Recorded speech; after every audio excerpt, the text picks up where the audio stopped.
लंका का युद्ध अपने चरम पर था। भगवान राम और रावण की सेनाओं में घमासान हो रहा था। इस बीच मेघनाथ के ब्रह्मास्त्र से लक्ष्मण जी मूर्छित हो गए। उस समय वैद्य सुषेण को बुलाया गया, जो रावण की नगरी लंका में ही रहते थे, लेकिन निष्पक्ष और ज्ञानी थे। उन्होंने कहा, लक्ष्मण के प्राण बच सकते हैं, लेकिन इसके लिए तुरंत द्रोणगिरि पर्वत से एक विशेष औषधि लानी होगी, संजीवनी बूटी। उन्होंने कहा, इस बूटी को सूर्यास्त से पहले लाना आवश्यक है। सूर्यास्त होते ही इसका प्रभाव समाप्त हो जाएगा और तब लक्ष्मण को बचा पाना असंभव होगा। जिसके बाद यह कार्य हनुमान जी को सौंपा गया। वे पूरे वेग से हिमालय की ओर चल पड़े। इस बीच रावण को डर था कि अगर लक्ष्मण बच गए तो राम की सेना और ज्यादा ताकतवर हो जाएगी। इसलिए उसने अपने राक्षस सेनापति कालनेमी को बुलाया और कहा, हनुमान को किसी भी हाल में रोको। कालनेमी ने साधु का वेश धारण किया और मार्ग में एक सुंदर सरोवर के किनारे एक आश्रम बना लिया। जैसे ही भगवान हनुमान वहां से गुजरे, कालनेमी ने मीठे शब्दों में कहा, हे वत्स, तुम थक गए होगे, थोड़ा जल पी लो, विश्राम कर लो, फिर आगे जाना। हनुमान जी रुके, लेकिन जैसे ही जलाशय में स्नान को उतरे, एक मगरमच्छ ने उन पर झपट्टा मारा। हनुमान जी ने उसे मार गिराया और वह मगरमच्छ अप्सरा बनकर निकली और उसने बताया कि हे हनुमान, ये राक्षस कालनेमी है। मुझे इसने शापित किया था और आपको धोखा देने के लिए रावण ने भेजा है। हनुमान जी ने तुरंत कालनेमी का संहार कर दिया।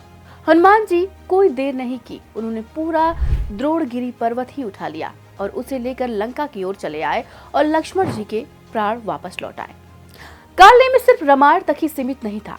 आज भी हमारे समाज में ऐसे बहुत से कालनेमी हैं जो लोगों के साथ ठगी, छल, मानसिक शोषण और अपराध को अंजाम दे रहे हैं और समाज की आस्था को व्यापार बना चुके हैं। और इसी को रोकने के लिए मुख्यमंत्री पुष्कर सिंह धामी ने एक अभियान शुरू किया है, जिसका नाम है ऑपरेशन कालनेमी। इस ऑपरेशन के तहत पुलिस और इंटेलिजेंस एजेंसियों को निर्देश दिए गए हैं कि हर जुर्म के पांव तक पहुंचकर कार्रवाई करे, पहचान, गिरफ्तारी और कानूनी दंड। इस ऑपरेशन से 134 से ज्यादा को गिरफ्तार किया जाता है। देहरादून से 38, हरिद्वार से 50 के करीब और उधम सिंह नगर से 66 संदिग्ध। इसमें से एक बांग्लादेशी नागरिक भी पकड़ा गया, जिसके पास न पासपोर्ट था, न ही कोई धार्मिक योग्यता का प्रमाण। सिर्फ उत्तराखंड ही नहीं, पिछले 20 सालों में भारत में करीब 3500 मामले दर्ज हुए हैं ऐसे फर्जी बाबाओं के खिलाफ, जिनमें ठगी, शोषण, यौन अपराध, भूमि कब्जा जैसे गंभीर आरोप लगे हैं। ये कोई इक्का दुक्का नहीं, बल्कि संगठित गैंग की तरह काम करते हैं।